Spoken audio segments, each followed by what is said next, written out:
Ես սովորական քաղաքացի եմ, ես զարմանում եմ, որ չեն զայրանում շատերը, ես չեմ կարող նստել համացանցում, ես չեմ կարող նայել, թե ոնց է սատանայական որջը Եվրոխորհուրդ դրոշի տակ գալիս է մտնում իմ երկիր, սա նույն օկուպացիան է, եւ եթե չեմ սխալվում, համալիրում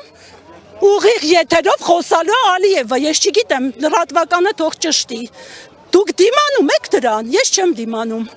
ես չեմ կարող դիմանալ, որ ինչ-որ ներկած մազերով ուկրաինացի, չգիտեմ ինչ, ես շատ գիտեմ նա ով է, իրա դրոշու են մյուս դրոշը, գա կանգնի իմ դրոշի կողքին, ես դա չեմ անում։ Հայտարարում են, որ ռուսական պրոպագանդա չպետք է։ Ռուսական պրոպագանդան իրանց գործը չի, ռուսական պրոպագանդան էլ, մյուս պրոպագանդան էլ հայ ժողովրդի գործն է, նրանց էլ կա պատասխան, թող չանհանգստանան, թող մենք մեր հողում որոշենք ում ինչ պատասխան ենք տալու,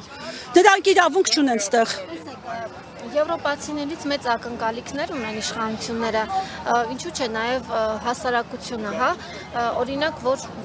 ազատականացում կլինի վիզաների, եւ ասում են դեպի Եվրոպա առաջընթաց է, կգնանք ավելի լավ է Եվրոպա։ Հա, գիտեք, անդունդը գնալն էլ է շատ լավ, երբ որ անդունդը շատ կանաչապատ է, բայց անդունդը, հասկացաք ինչ եմ ասում, անդունդը, քայլ արա գնա անդունդը, ոնց է ձեր համար։ Դրանք անդունդներ են, լարաններ են, ինչ ասեմ ես ձեզ, պատրաստվեք պատերազմի, եթե ուզում եք խաղաղություն, պատրաստվեք պատերազմի, լավ չի լինելու, որտեղ է լավ լինելու, ընտեղ որտեղ պատերազմ է պատրաստվում, երեխաներին որտեղ եք մեծացնելու այդ դեմոկրատիա խոսույթով, որտեղ չեք կարանալու,